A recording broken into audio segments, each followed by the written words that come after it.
Thank you for the kind introduction, Richard. I'm honored to be here to talk about all what I learned about LinkedIn. And despite the fact that I have also created online courses for this, I really would like to compromise whatever is relevant to us in our industry in this LinkedIn Power Lab session as part of your Saturday training. So let me show you how to turn a passive profile into active attraction with clever conversion. So let's go. So what I would like to cover, first of all, by myself, my name is Gunnar, I'm ace trader, not yet far ahead, but actually I started only in September. I really like the journey here together on with all of you in CashFX. So what we will cover today is, first of all, convince with trust. That's a very important step. Then change your profile, connect properly, comment with style, heavily underrated, create material from others, create own content, and finally, how to craft direct messages. Many of you are using Ray's Powerbuild system, which has also a component of LinkedIn. So don't see this as something else, but rather it's a kind of an addition into what Ray already put in place on his side. So let's start in convincing with trust. And here's one important point. Many of you are operating social media, let's say on Facebook or on Instagram, and also use this to reach out to new people. As an example, Ron Palmer found me on Facebook. So like many others, I would say, who is that one? Who is that person? How can I find out beyond his more maybe private side or side business, whatever, on Facebook, how can I find out if this is a serious professional whom I can trust? And LinkedIn is a perfect place for that. But both platforms are full of people who only would like to show something without necessarily being honest and true. So therefore, I have an issue, and that is an issue of trust. I need to find out and have a kind of a proof point before I want to learn about the system, what's on offer, also about the person, because that at the end drives a lot. As for now in our industry, it is so important to have also a structure with leaders who we can really see how they help the downline, and therefore it's important. So let's go further, convince with trust. For me, an important sentence this year is perception comes before facts. It's not about if a system is good or bad, but it's at the first time, it's a perception. So therefore, we need to find out if what we perceive is actually a real fact. And let me show you an example at this stage from Facebook of somebody who also reached out to me and wanted to get me into an area about foreign exchange and crypto and all of these keywords that we are in as well. So that was a person, don't want to call him gentleman, a person called Alexander Tapscott.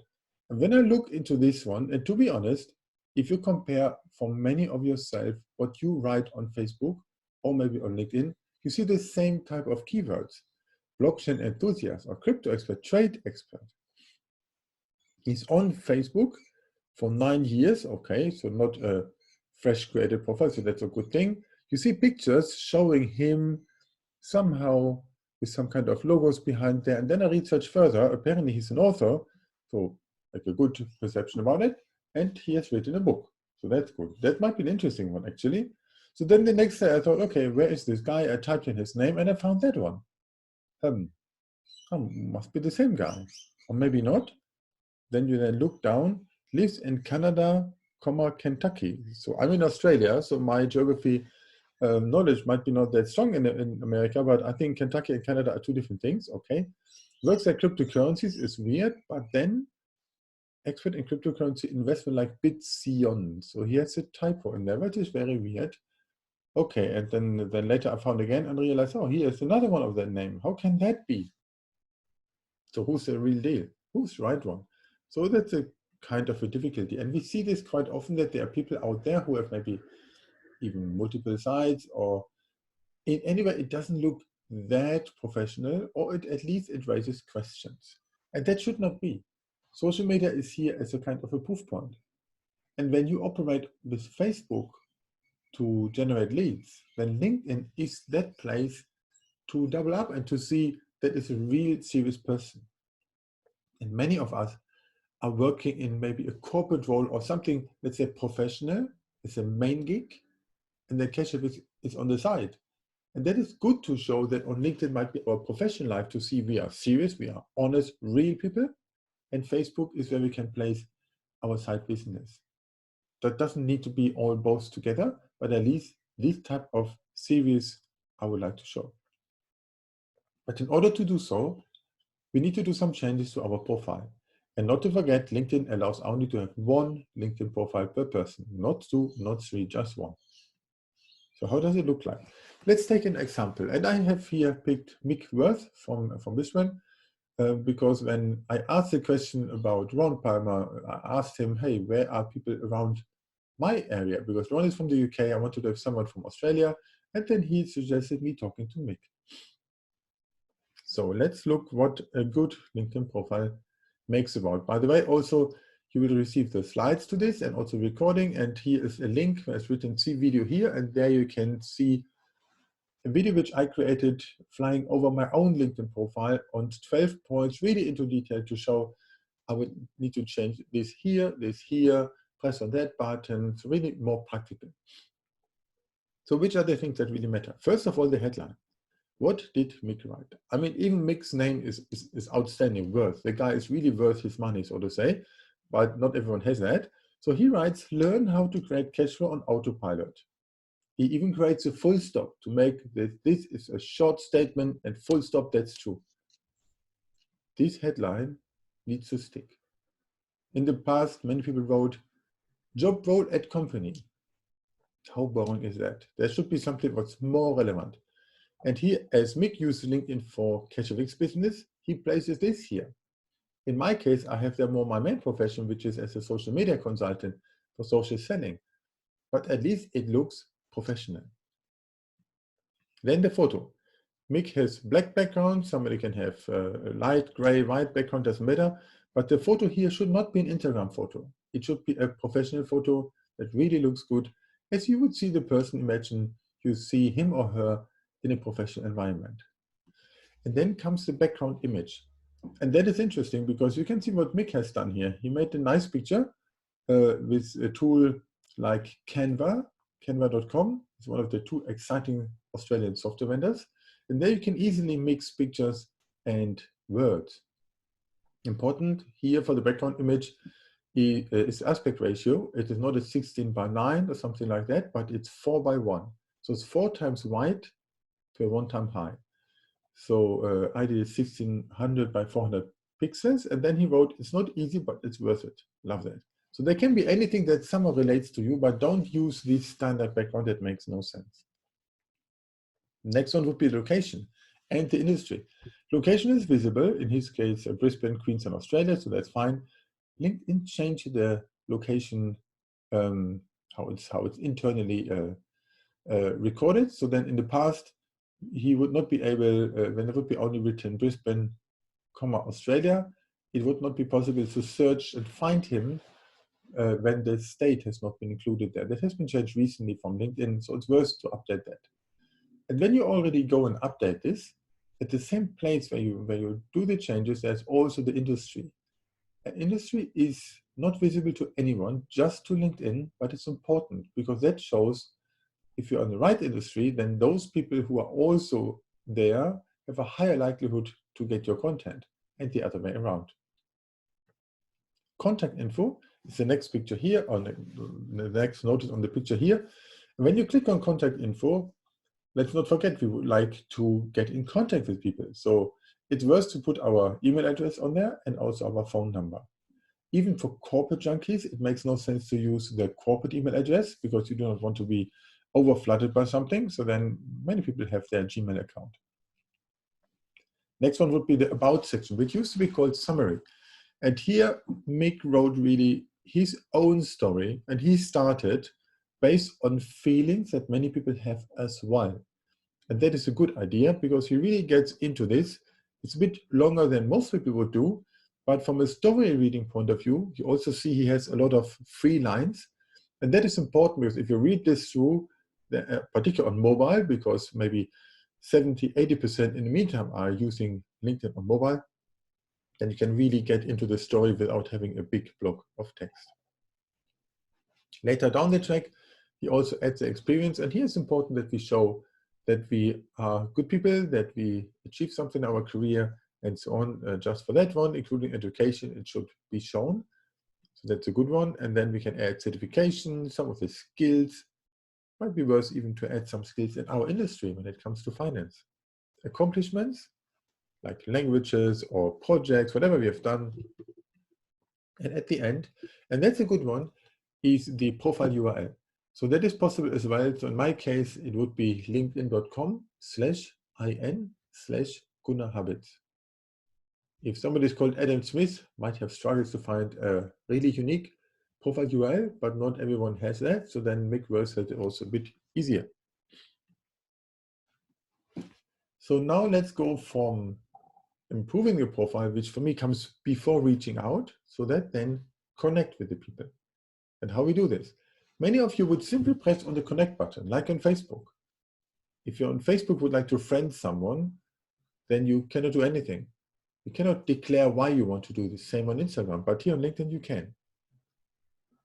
So therefore what I do, I watch the profile of someone, I prepare the hooks, 1 or 2 hooks, that helps to remember later in the messages. And without that, without a personal invite, I would do it only when it's really obvious, like close friends who I've not been connected with, but that's it. Normally, always add this. If you do this on desktop, then per default, it shows you, for example, I connected with Ron Palmer, my upline manager, then it says you can add a note to personalize your invite. And I've done that. And I wrote there, hey, Ron, thanks for showing me the Cash of X business and connecting me with Mick Worth. I really love that business idea and keen to join us up. Let's connect on LinkedIn as well. Writing this is fast, it's easy. I have about 10 different type of invitation scripts in my Evernote. You can store them wherever you want, and that makes it easy. Why do we do this? If you go on the street and you pass your business card to anyone there without any reason, the likelihood of them wanting this is rather low.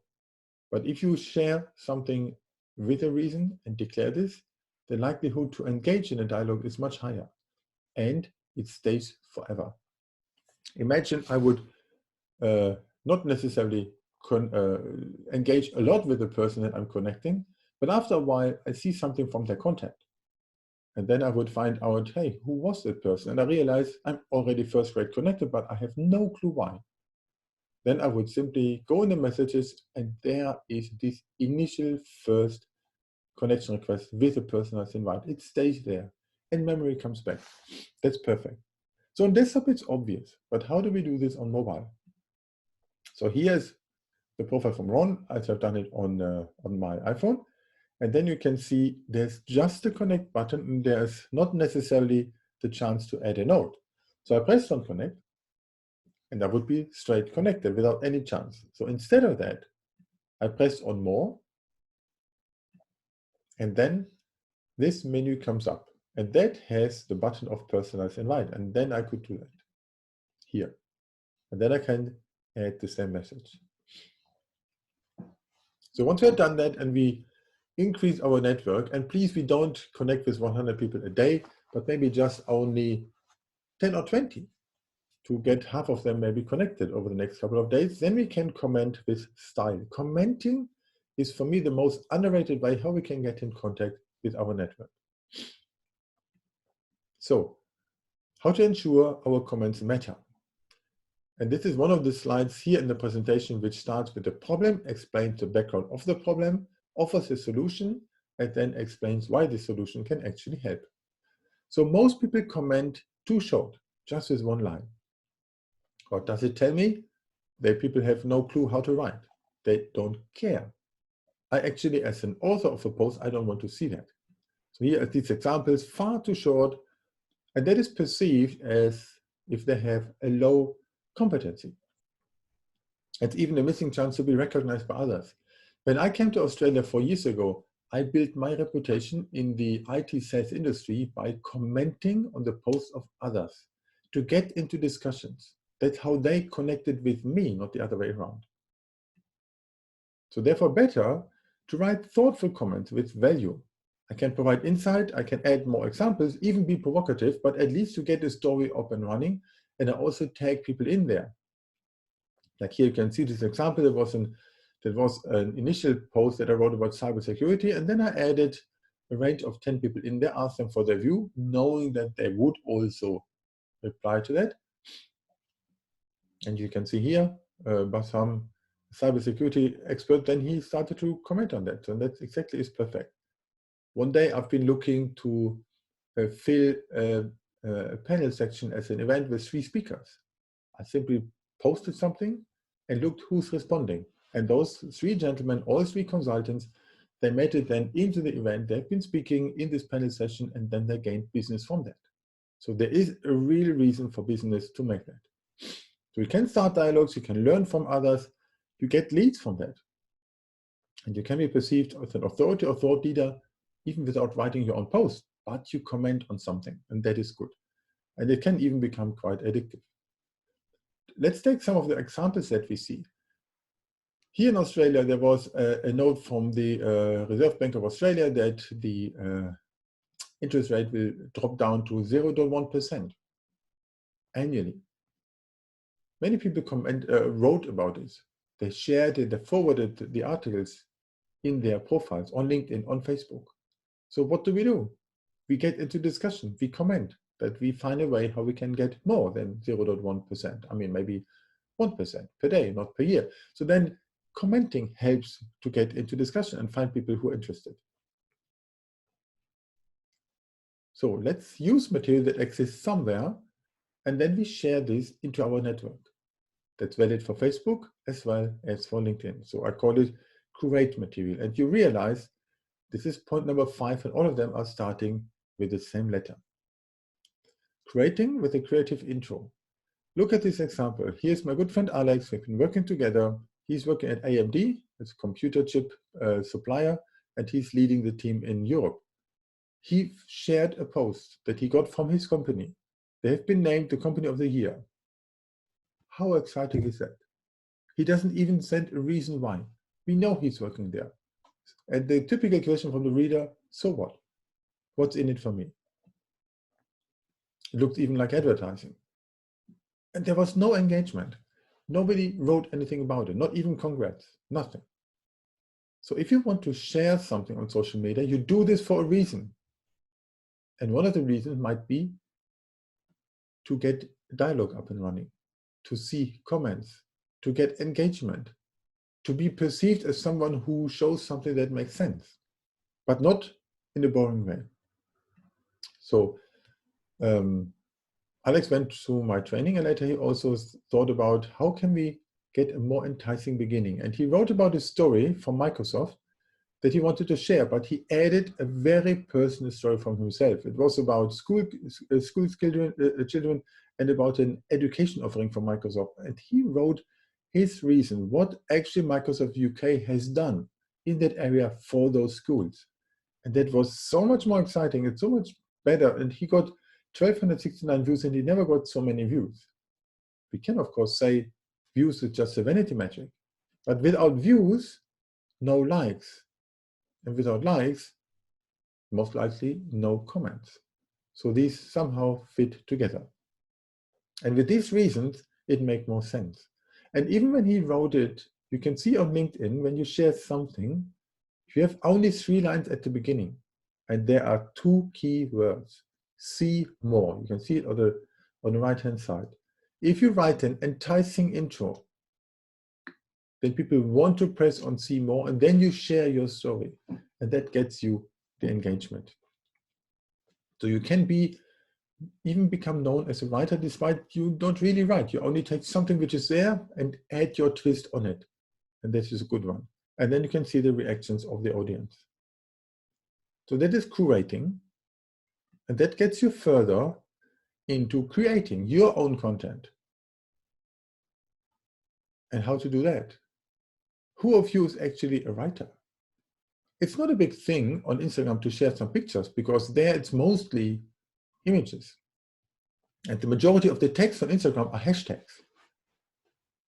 But on LinkedIn, it's a little bit different. So we also need to produce text, and how to do that. So the typical content format on LinkedIn is a post which has exactly 1,300 characters, about 200 words. and it can have pictures. So look at this example. That was an event I had for my social selling meetup group here in Sydney in May 2019. Look at the number of views and likes and comments. So I would say it's quite engaging.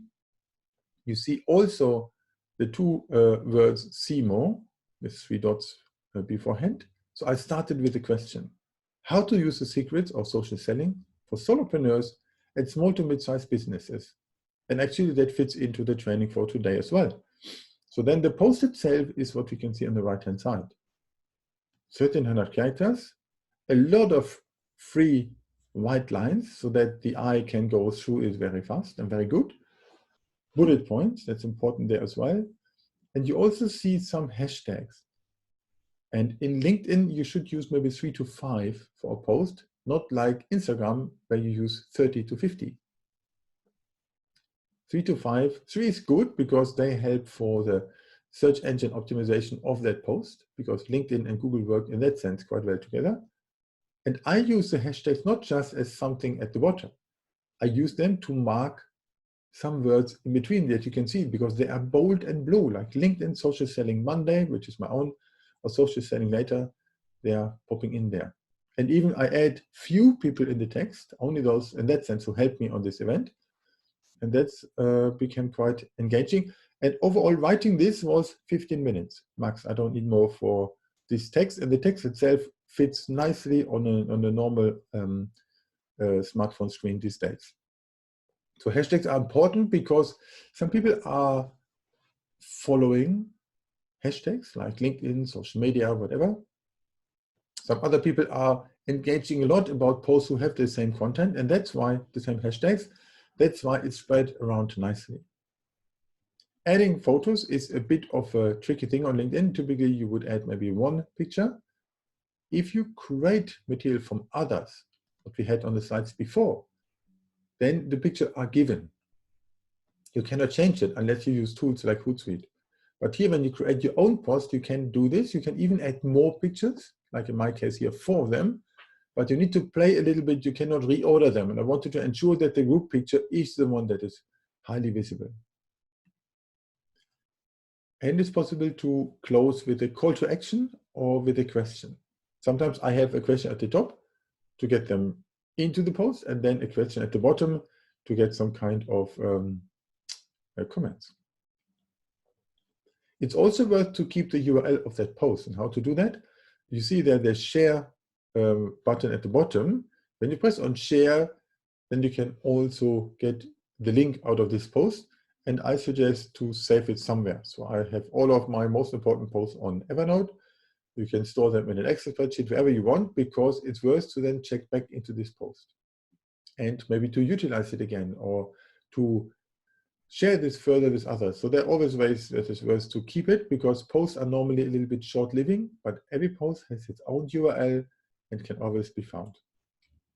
So what can we put in there? Text, with or without images.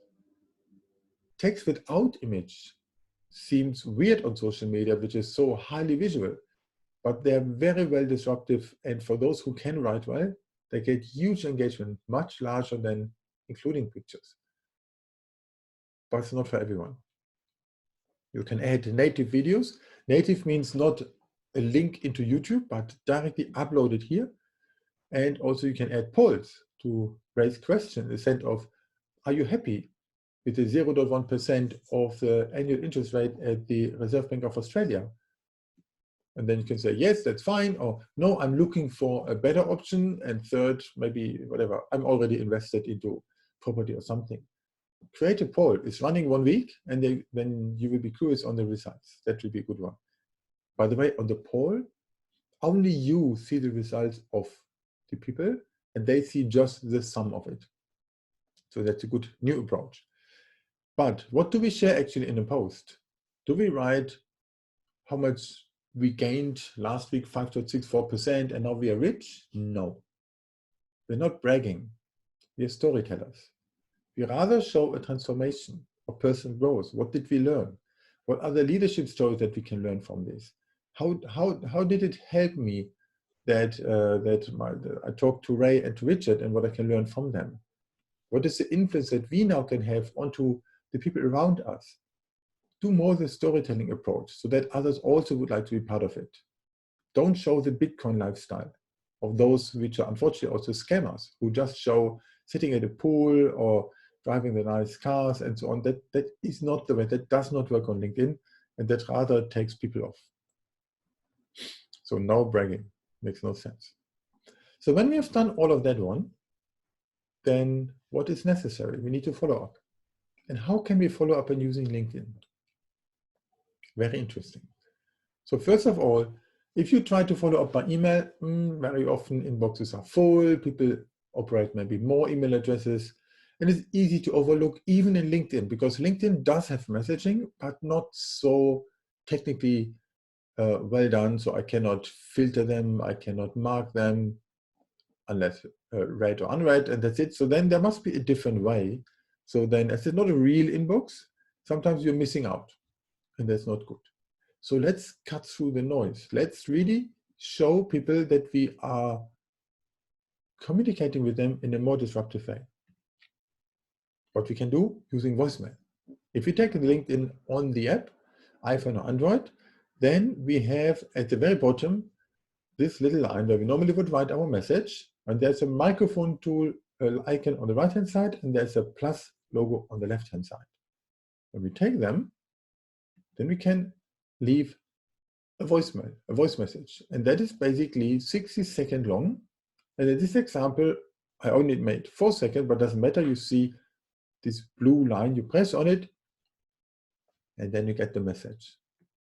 That's an alternative to this one. When you press the plus sign, then it opens 8 further buttons. And one of these buttons is the video. And then you can leave a video message. I've done this to Ray Sinclair, and I sent him a message like this. That was a completely different way. And when you get this on LinkedIn, you see somebody leaves you a video message that actually is good. The video message shows up with this play button this at the middle, which, as you see, is quite funny because it's over my head. Need to pay attention that next time I record it, not that my face is straight in the middle, maybe a little bit above that, but it's a way how we can demonstrate and showcase how it is to work with you as a person. Because that's what we know in the pandemic, we cannot meet everyone for a coffee.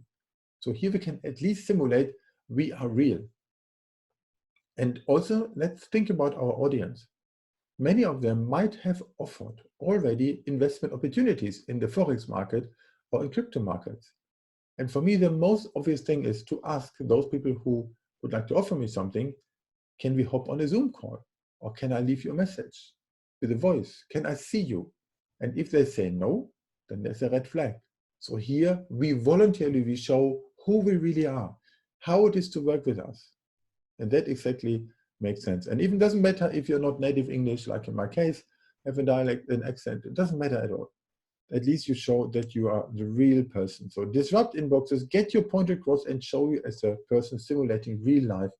And that's how that can work. So if we summarize all of this one, what we can change from today. These 7 points, starting to convince with trust, is our mindset, what we need to do.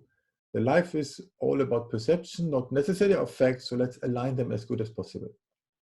Then we change the profile following the 12 points that I've had there, and also watch the video, which shows you about 18 minutes long, all the topics, what to change here and there. In my example, in my profile, not that it's perfect, but at least you get an understanding when you go through that. The next one would be how to connect properly, to leave an impression. And that for me is an important thing. We are not here to collect. Our role is to connect. And that makes much more sense. Then the next way is 3 ways how to engage with people. First is commenting, then curating, and the third one is creating the content, and finally how to craft direct messages.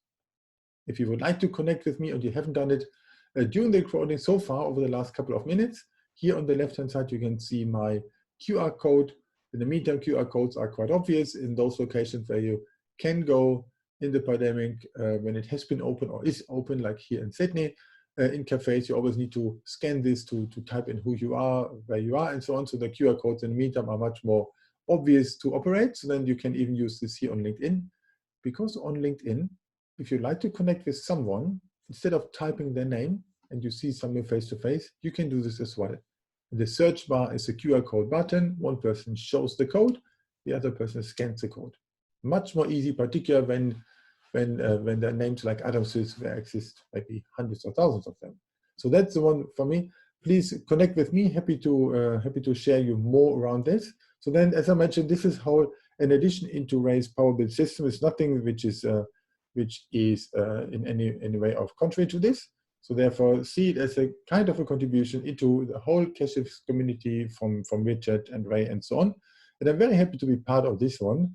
A little bit of an invitation here at this stage. So I run my webinars, free webinars, once per month for about an hour, typically at 7 p.m. Sydney time.